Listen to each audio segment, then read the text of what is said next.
45 న్యూస్కి స్వాగతం.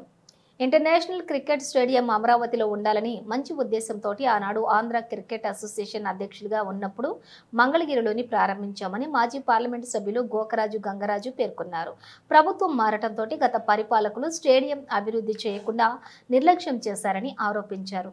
Mangalagiri international cricket స్టేడియంలో గత 4 రోజులుగా జరుగుతున్న 1.A and AD south zone 2025 cricket tournament ఆఖరి మ్యాచ్ వీక్షించేందుకు ముఖ్య అతిథులుగా మాజీ పార్లమెంట్ సభ్యులు Gokaraju Gangaraju, school of planning architect director doctor Sirikonda Ramesh తదితరులు పాల్గొన్నారు. చివరి రోజు కేరళ, కర్ణాటక టీం జతకట్టి ఆట ప్రారంభించగా కర్ణాటక టీం 7 వికెట్ల తేడాతోటి 191 పరుగులు తీయగా కేరళ టీం ఆట ముగిసే సమయానికి 151 పరుగులు తీసి కర్ణాటక టీంపై ఘోర పరాజయం పాలైంది. విజేతగా నిలిచిన కర్ణాటక జట్టును అభినందిస్తూ మాజీ పార్లమెంటు సభ్యులు గోకరాజు గంగరాజు, డాక్టర్ సిరికొండ రమేష్ చేతుల మీదుగా విజేతలకు బహుమతులను అందించారు. అనంతరం గోకరాజు గంగరాజు మాట్లాడుతూ అమరావతి క్రికెట్ స్టేడియంలో ఇతర రాష్ట్రాల నుండి వచ్చిన క్రీడాకారులతో 2025 సౌత్ జోన్ క్రికెట్ మ్యాచ్ జరగడం చాలా సంతోషంగా ఉందని చెప్పారు. అమరావతిలో క్రికెట్ స్టేడియం ఉండాలనే మంచి ఉద్దేశంతో ఈ స్థాయిలో నిర్మించిన ప్రభుత్వం మారటంతో అమరావతి రాజధాని క్రికెట్ స్టేడియం ఎలాంటి అభివృద్ధికి నోచుకోలేదన్నారు. మన రాష్ట్రంలోని క్రీడలు నిర్వహించేందుకు 2 గ్రౌండ్లు మాత్రమే ఉన్నాయని చెప్పారు. నూతన కమిటీ రానున్నటువంటి రోజుల్లో అన్ని క్రీడలు నిర్వహించేందుకు భారతదేశంలోనే అతిపెద్ద క్రీడా స్టేడియం నిర్వహించేందుకు సన్నాహాలు జరుగుతున్నాయని ఆయన స్పష్టం చేశారు.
All this this tournament is and all the countries we have found international.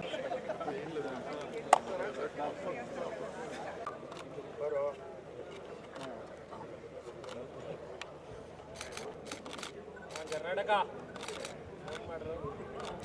yaro phone photo babi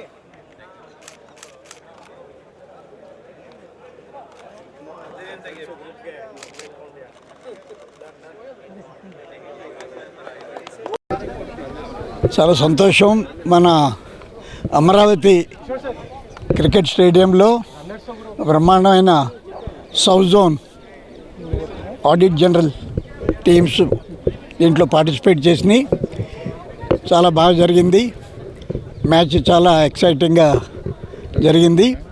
ఇంచేతంటే వచ్చిన వారు కూడా ప్లేయర్స్ కూడా they felt very happy with the ground. Outfield కూడా చాలా బాగుంది. చాలా బాగా ఎంజాయ్ చేశారు. ఇటువంటి మ్యాచెస్ అవ్వాలి. అందరూ అనుకునేది ఏంటంటే ఏంటి ఈ గ్రౌండ్ ఇలా వదిలేశారని. లాస్ట్ 4-5 ఇయర్స్ నుంచి మరి ఈ గ్రౌండ్ గురించి ఎవరు పట్టించుకోలేదు. అమరావతిలో ఒక మంచి స్టేడియం ఉండాలన్న ఉద్దేశంతో నేను అధ్యక్షుడిగా ఉన్నప్పుడు దీన్ని స్టార్ట్ చేయడం జరిగింది. ఈ స్థాయికి వచ్చింది. తర్వాత ప్రభుత్వం మారిన తర్వాత ఎవరు ఇంట్రెస్ట్ తీసుకోలేదు. దాంతో మిగతా వ్యవహారాల్లాగా ఆంధ్ర రాష్ట్రం ఎలా అభివృద్ధి చెందలేదు అలాగే ఈ గ్రౌండ్ కూడా జరగలేదు.